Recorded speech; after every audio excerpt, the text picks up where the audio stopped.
Hi, we're Reba and Klaus. We started this YouTube channel to get us off the couch, get outdoors, and get moving. So come along with us on a Sunday drive. Good morning. Day 2 of our 395 trip. We are up bright and early. Coffee in hand. Oh my gosh, we just stopped at the cutest coffee shop in Mammoth called Stellar Brew.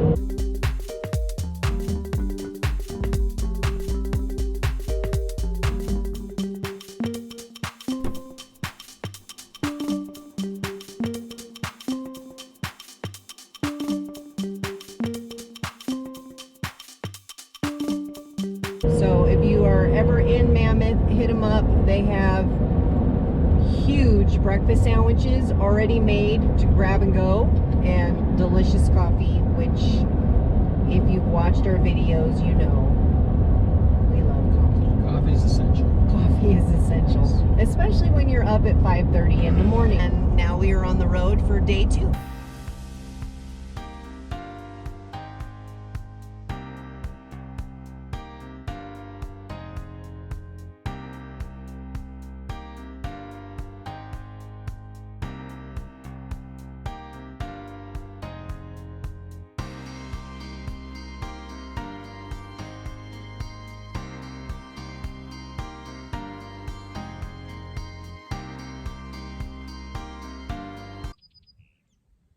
Hi. Good morning. Good morning. We are at Mono Lake. Yes. And believe it or not, I have never been here before, and this is super cool.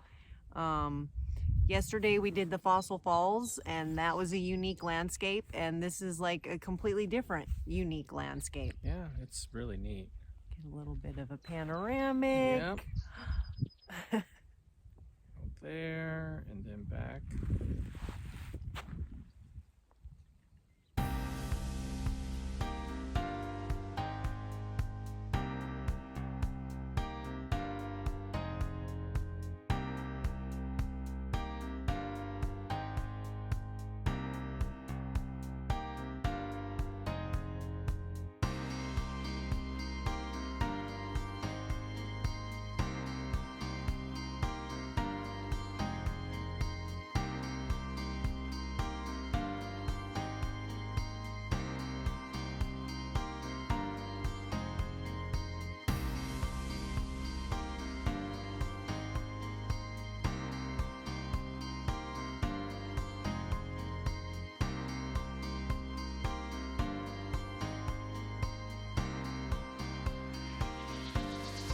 So leaving Mono Lake, we decided to take the road less traveled and do Highway 120 instead of getting back on 395.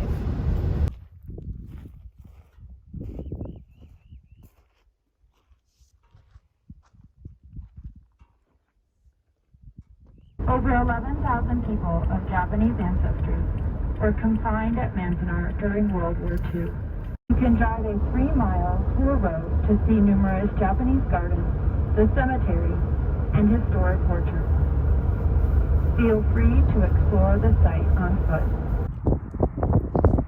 So we just stopped at Manzanar, which was a Japanese internment camp. I'm going to have to check my facts, but I believe around 1942. And so it's remarkable how some of the stuff is still intact. So we're going to take a look around.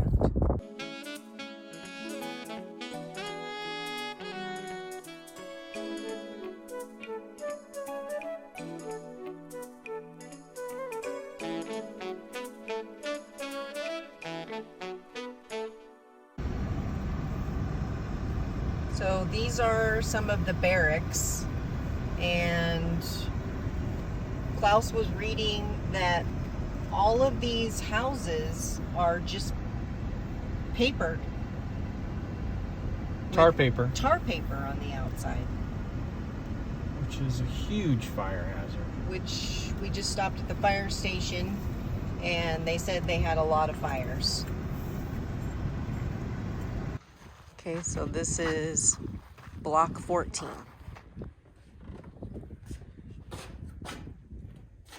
block manager's office.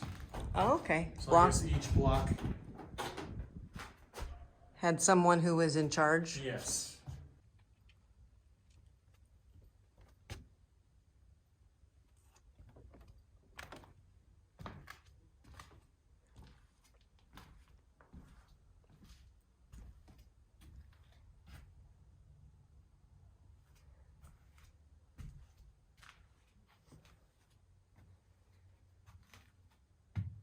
So I was right. In 1942, a population of more than 110,000 men, women, and children were sent here to Manzanar.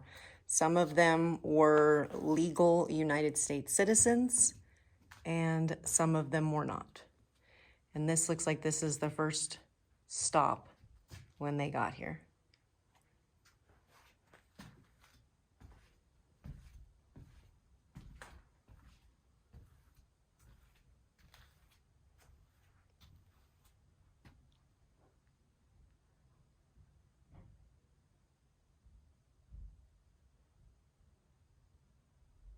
Just want to get a shot of this sign. This would be the women's latrine.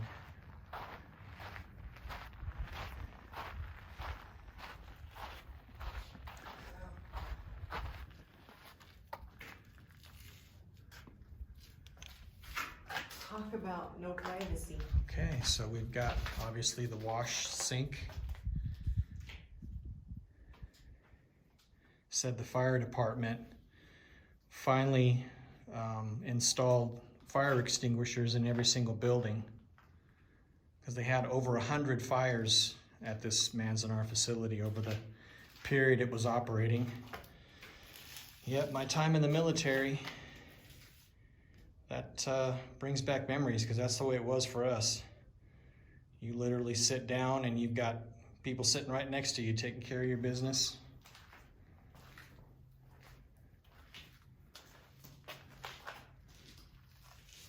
That's crazy. And then over here, yes. group shower. Oh, this is exactly how it was for me when I was in the Army. You come in and after a while you just get used to it. Oh yeah. Fantastic. It's really done a fantastic job at recreating these buildings. Wash your hands. Here's the kitchen up here. Fantastic, look at that.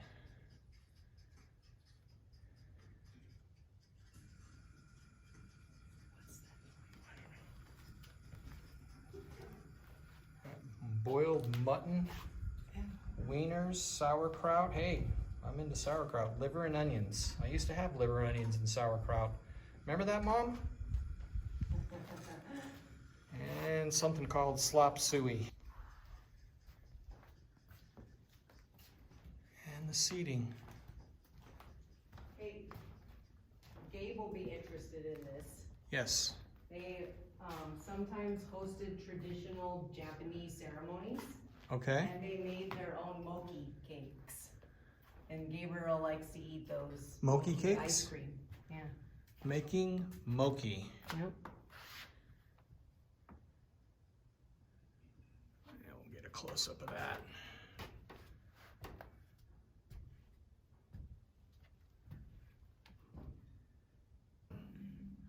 So interesting tidbit, they said sometime in 1944, they put out a questionnaire, the government did, and those who took the questionnaire and were deemed loyal were allowed to leave. So a lot of them relocated to Northern California, and then the ones that were deemed not loyal were moved to a different internment camp.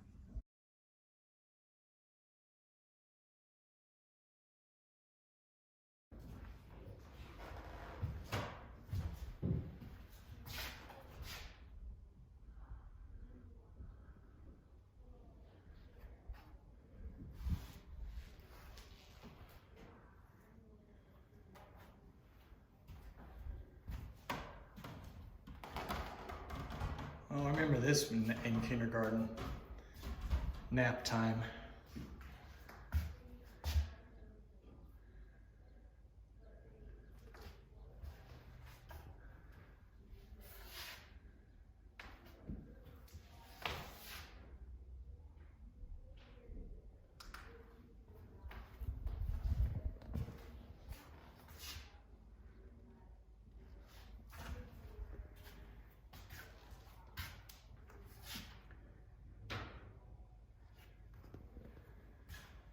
who's at school.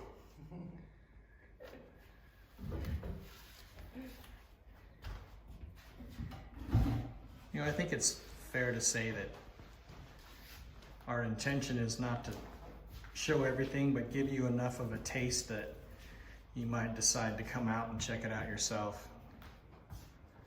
If you're going up to 395, it's well worth a stop.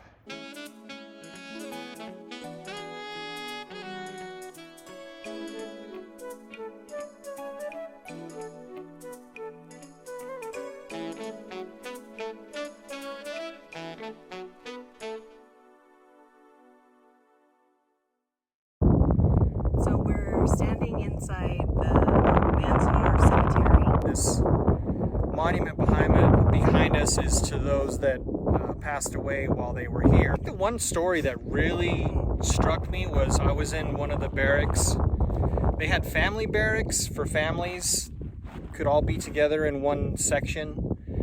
And one of the stories that was posted was a teenager, I guess they had a story from her diary, and she said when her family first got to the camp here at Manzanar, that she kind of looked at it as an adventure, you know, through a teenager's eyes. She was, you know, a little bit naive, but a little bit scared, a little bit, you know. Yeah, but trying to be positive. Right, and so, but then she started realizing that her dad lost her job, her family lost all of their possessions, their property, and she distinctly remembers her dad losing his brand new car that he worked so hard to get.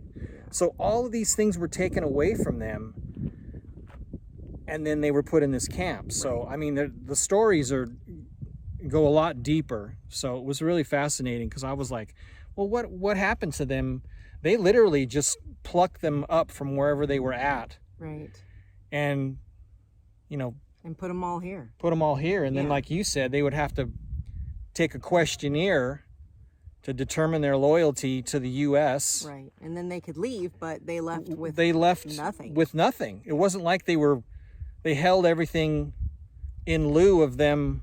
Right, getting released. You know, you get released and you go back. Here's your brand new car you worked so hard for. Here's your property. Here's your house. Here's your great job that you had. Your business that took you, 20 years to. Yeah, they said there were people of all economic backgrounds. Mm-hmm. You know, some doctors, lawyers, everything from the gamut. Mm-hmm. And it was just really some amazing stories that we don't have time to share here, but right. Just hit the surface. Fantastic trip.